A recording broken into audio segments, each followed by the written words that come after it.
Hello दोस्तों, मेरा नाम है साहिल खन्ना और आज की बिजनेस शुरू करते हैं। सबसे पहली न्यूज है एलॉन मस्क की। भाई वो पहले नंबर के सबसे अमीर आदमी बनने वाले हैं दुनिया के। अभी रिसेंटली उनकी कंपनी S&P 50 के अंदर लिस्ट हुई, उसके बाद $9 बिलियन की उनकी वेल्थ बढ़ी है। और भाई सिर्फ $20 बिलियन वो पीछे है।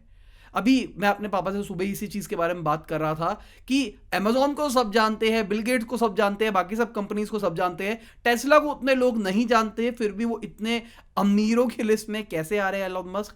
इसी साल उन्होंने इतना ज्यादा पैसा कमा लिया है और देखा जाए तो कोई ऐसा कुछ वंडर्स नहीं हो गए उनके साथ में इस साल में, जिस तरीके से उनके शेयर्स बढ़ रहे हैं। मेरे हिसाब से तो भाई ये बबल क्रिएट हो रहा है बहुत बड़ा। मैं पहले से बोल रहा हूं और मैं अभी भी बोल रहा हूं।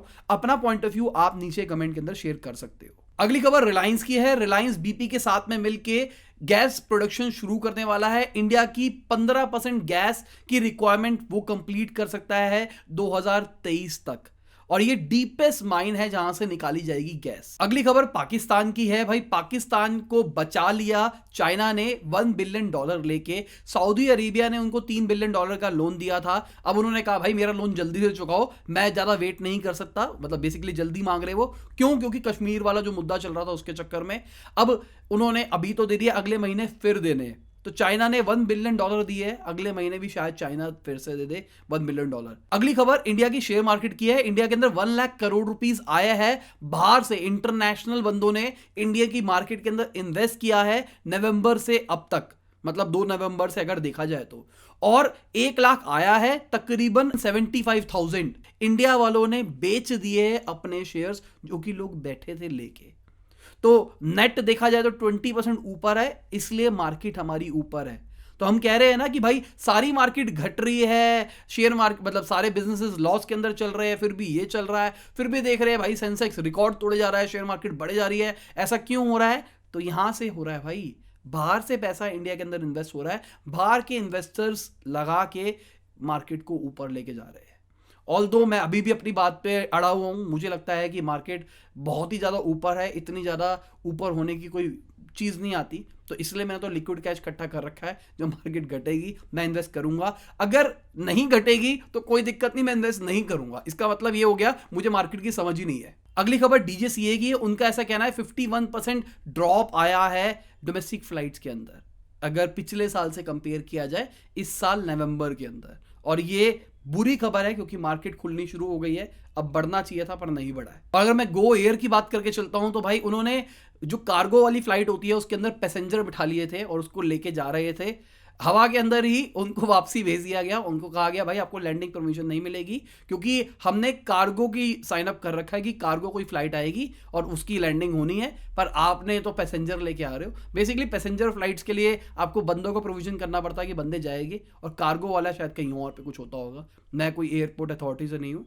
जो एयरपोर्ट अथॉरिटी से बता देना भाई ऐसा इसके पीछे क्या होगा। लॉजिकली एक लीगल कॉम्प्लिकेशन तो होगी, पर लीगल के अलावा क्या कॉम्प्लिकेशन होगी नीचे बता देना, जिनको ये फ्लाइट के बारे में ज़्यादा पता है। मैं देख लेता हूँ, कमेंट्स कर लेता हूँ, और मैं कभी आपको लाइक लव भी दे देता हूँ, और बाकी लोग भी आपकी कमेंट पढ़ लेते हैं, सबका भला हो जाता है। अगली खबर हैदराबाद की एक कंपनी की है। तकरीबन 8,000 करोड़ का फ्रॉड रिपोर्ट किया गया है। तो उनके डायरेक्टर के अगेंस्ट एफआईआर फाइल कर दी है। देखते हैं क्या वो भी इंडिया से भागते हैं या फिर उनको गवर्नमेंट पकड़ लेती है। अगली खबर इंडियन रेलवेज की है। उनका टोटल रेवेन्यू 15,000 करोड़ का आ गया है, जो कि 53,000 करोड़ का हुआ करता था, मतलब होना चाहिए था। इतना ज्यादा लॉस हुआ है क्यों? क्योंकि इस लॉकडाउन के अंदर ट्रेन्स नहीं चली है। अब उनका कहना है हम कार्गो के ऊपर भी कंसंट्रेट करेंगे, 2030 तक हम 45% बढ़ा देंगे अपने कार्गो और फ्रेट वाले बिजनेस को। अगली एक बहुत बड़ी खबर है मेरे हिसाब से, इसरो के अगले PSLV के अंदर इंडिया की स्टार्टअप जो कि पिक्सल नाम है, उनकी सैटेलाइट जाने वाली है। और ये ऑब्जर्वेशन सैटेलाइट होगी। ऑब्जर्वेशन मतलब वो देखेगी आसपास कि क्या चल रहा है क्या नहीं चल रहा। मेरे हिसाब से वेदर फोरकास्टिंग के लिए ऑब्जर्वेशन सैटेलाइट यूज होती है। मेरे हिसाब से, मैं आपको साइड में दिखा देता हूँ किस लिए यूज होती है। और देखा जाए तो ये बहुत ही अच्छी खबर है इंडियन इकोसिस्टम को लेके, कि इंडियन स्टार्टअप्स भी अब स्पेस के अंदर घुसनी शुरू हो रही है और बहुत मजा आने वाला है। अगली खबर स्टार्टअप्स की है। 60% राइज आया है पिछले 12 महीने के अंदर स्टार्टअप्स के रजिस्ट्रेशन के अंदर। ये स्टार्टअप इंडिया जो कैंपेन चल रहा है उसकी वजह से, और इसकी वजह से जॉब्स भी बहुत सारे लोगों की लगी है। मेरे हिसाब से, मुझे ऐसा पर्सनली लगता है, ये जो स्टार्टअप इंडिया का जो कंसेप्ट था ना मोदी जी का, ये बहुत अच्छा था। ठीक है, और ये बहुत ही ज्यादा वैल्यू नहीं किया गया जितना करना चाहिए था लोगों को। और अगर मैं सत्य नडेला जी की बात करके चलता हूं, उन्होंने बोला जो डिजिटल इंडिया कैंपेन था वो भी बहुत अच्छा था। मेरे हिसाब से मोदी जी ने 2 बड़े कैंपेन किए, स्टार्टअप इंडिया, ठीक है, स्टार्टअप इंडिया के अंदर बहुत सारे गपले चल रहे दो, और जो डिजिटल इंडिया है ना वो तो बहुत ही बढ़िया है। अगर आप देखते हो जब से जियो आया, अब लोग कहते हैं करप्शन था, जो भी था, मैं कह रहा हूं था। अब इसकी वजह से आज आप YouTube पे वीडियो देख रहे हो, OTT का इतना ज्यादा राइज आ गया है, आज लोग ऑन द गो सारा का सारा काम कर लेते हैं, सारे के सारे जितने भी सॉफ्टवेयर, जितनी भी चीजें हो रही है वो सारी के सारी डिजिटल हो रही है। अगर हमारे देश के अंदर इतना जबरदस्त डिजिटल रेवोल्यूशन ना आता तो आज भी हम शायद उसी तरीके से काम कर रहे होते जैसे पहले कर रहे थे। मेरे हिसाब से डिजिटल जो इंडिया का रेवोल्यूशन था ना, उसको हम उन्हें माना ही नहीं जितना ज्यादा उसने हमको वैल्यू दी है।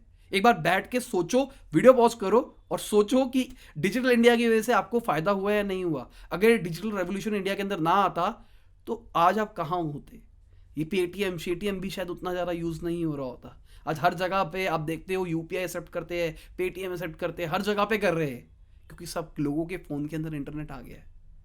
कमेंट में बताओ आपका क्या पॉइंट ऑफ व्यू इस चीज को लेके। अगली खबर होंडा की है भाई। यूएस के अंदर उनका बुरा टाइम चल रहा है। उन्होंने होंडा अकॉर्ड को रिकॉल किया 2018 से 2020 के अंदर जो मैन्युफैक्चरिंग हुई थी उसके अंदर इशू था।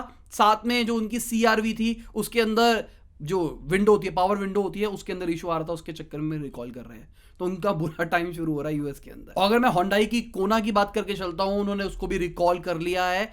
बेसिकली उसके अंदर भी बग्स आ रहे थे, उन्होंने रिकॉल किया है। उन्होंने कहा भी देखते हैं इसके ऊपर हम क्या करेंगे क्या नहीं करेंगे। अगली खबर केजरीवाल जी की है। उन्होंने बोला है दिल्ली के अंदर 2023 का टारगेट रखा है जहां पे हम यूरोप जैसी रोड्स बना लेंगे। मतलब अगर आप ध्यान से देखोगे जो रिसेंट रोड्स बनती है वो थोड़ी सी स्लांट होती है, ऐसी सी होती है। वो क्यों होती है? बारिश जब आती है यहाँ से पानी बह के इधर आ जाता है और यहाँ नाली बना रखी होती है, गटर होता है, वहां से पानी अंदर चला जाता है। इसकी वजह से रोडों के अंदर पानी इकट्ठा नहीं होता है। मैं ऐसी इनपुट देता रहता हूँ क्योंकि मेरे पास तो कुछ नॉलेज है, शायद आप लोगों को पता हो शायद ना पता हो, तो इसलिए मैं बताता रहता हूँ। अगर नहीं पता होता तो कमेंट में बता दिया करो, थैंक यू, मुझे नहीं पता था ये वाली बात, ठीक है। तो यहाँ से पानी नीचे चला जाता है। तो उन्होंने सोचा है कि अभी जितनी सारी रोड्स है सारी रोड्स को इस तरीके से बनाया जाएगा ताकि पानियों का ड्रेनेज सही रहे और ये सारी दिक्कतें ना आए दिल्ली के अंदर। ऑल दो मैं अपने ऑफिस के पास की बताता हूँ जहाँ से मैं आता हूँ, वहाँ पे अच्छी खासी रोड थी, उसको तोड़ दिया गया। मैंने रोक के पूछा भी, मैंने भाई क्यों तोड़ रहे हो, क्या हो गया? कह रहा है यहाँ पे अभी नई रोड बिछेगी। आज उस बात को भी 1.5-2 महीने हो गए हैं, वो पूरी रोड तोड़ रखी है, छोटा सा रास्ता छोड़ रखा है बस निकालने के लिए, और वो भी टूट टूट के खराब होने लग गया है। तो मेरे हिसाब से ये जो जिनको ठेका दिया जाता है ना वो करते हैं काम कि तोड़ो फिर जुड़वाओ, फिर तोड़ो फिर जुड़वाओ। इसके ऊपर भी गवर्नमेंट को कुछ लॉ लाना चाहिए मेरे हिसाब से। आपने भी देखा होगा अक्सर ये वाली चीज़ें होती है। अगर आपने ठेका दे दिया, अब उस बंदा जान करके तोड़वा देगा, उसके बाद कहेगा देखो रोड खराब हो गई है, इसकी मेंटेनेंस करने के लिए पैसे दे दो। तो गलत चीज़ है मेरे हिसाब से। अगली खबर AWS की है। AWS का 58% का राइज आया है रेवेन्यू के अंदर इंडिया के अंदर, और देखा जाए तो उनका प्रॉफिट आफ्टर टैक्स सिर्फ 37.6 करोड़ रुपीस का रह गया है। अभी 37.6 करोड़ कम क्यों है? क्योंकि इनका एक प्लान चलता है जहां पे ये फ्री देते हैं स्टार्टिंग में बंदों को 1 साल के लिए अगर आप रजिस्टर करते हो। और बहुत सारे, मेरे को पता है बहुत सारे आप में से भी जो डिजिटल मार्केटिंग वाले लोग हैं वो इसका फ्री वाला प्लान यूज़ करते हैं 1 साल के लिए, उसके बाद नया दोबारा से अकाउंट बनाते हैं, फिर वो यूज़ करते हैं, फिर फ्री करते हैं। ऐसे वो AWS की फ्री में सर्विस ले रहे हैं बहुत टाइम से। आप भी उसमें से एक हो, कमेंट बिलो। मेरी भी एक वेबसाइट उस पर चल रही है ऐसे जुगाड़ से। अगली खबर जोमेटो की है। उन्होंने $660 मिलियन रेस किए हैं $3.9 बिलियन वैल्यूएशन के ऊपर। अगली खबर एक चाइनीज हैकर की है। वो बेसिकली फ्लिपकार्ट और अमेजोन के फेक लिंक्स बना रहा था और लोग उस पर क्लिक करते थे और वो एक वेबसाइट के ऊपर पहुंच जाते थे। बेसिकली उसने एक गेम बना रखी थी, वहां पे ऐड आती थी अमेजोन फ्लिपकार्ट के ऑफर के ऊपर, लोग उसके ऊपर क्लिक करते थे, उनको एक फेक वेबसाइट दिखाई जाती थी अमेजोन फ्लिपकार्ट जैसी, वो उनको सस्ते में लगता था, वो प्रोडक्ट ले लेते थे, पर वो ऊपर लिंक नहीं चेक करते थे और वो प्रोडक्ट लेने की वजह से कांड हो जाता था। और कहा जा रहा है ये जो हैकर था उसकी जो वेबसाइट थी वो अलीबाबा के सर्वर के ऊपर चल रही थी। बेसिकली वो भी होस्टिंग प्रोवाइड करते हैं और चाइना के अंदर वो ही यूज़ होती है मेजरली, और गलत चीज़ है मेरे हिसाब से। मैं आप लोगों को भी एडवाइस करना चाहूँगा, जब भी आप कुछ भी लिंक पे क्लिक करते हो तो एक बार ऊपर चेक कर लिया करो यूआरएल के अंदर कि वो यूआरएल असली में वो है या फिर नहीं है। बहुत अच्छी प्रैक्टिस है, ऊपर यूआरएल जरूर चेक किया। जैसे अमेजोन पे जा रहे हो तो amazon.in ही होना चाहिए, आगे डॉट कुछ नहीं होना चाहिए।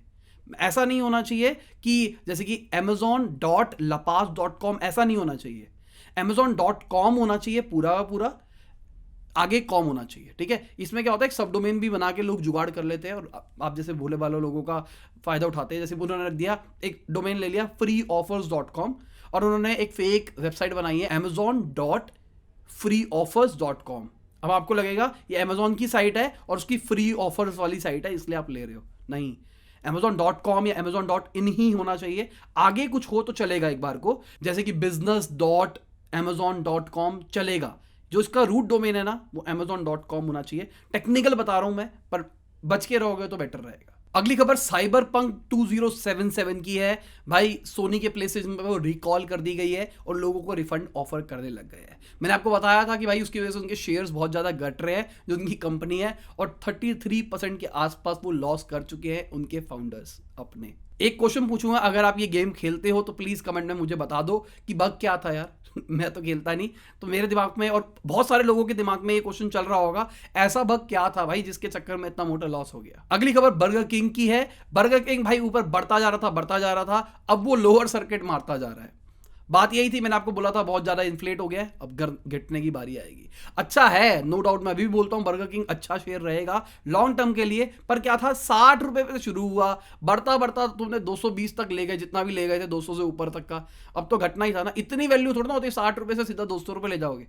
तो ये जो मैं बता रहा हूं ना, फॉरेन इन्वेस्टर, ये इनका भी हाथ होता है इन चीजों के अंदर। अगली एक बहुत बड़ी खबर है, इंडिया एक हाइब्रिड रिन्यूएबल एनर्जी पार्क बना रहा है गुजरात के अंदर, जो कि सिंगापुर और बहरीन से भी बड़ा होने वाला है। ये 30 गीगावाट्स तक की एनर्जी प्रोड्यूस कर सकता है 2030 तक। ऐसा कहा जा रहा है हमारे देश की रिक्वायरमेंट 450 गीगावाट्स की हो जाएगी, और इसके अंदर 1.5 लाख करोड़ की इन्वेस्टमेंट आएगी बाहर से, 1 लाख से ज्यादा नौकरियां क्रिएट होगी।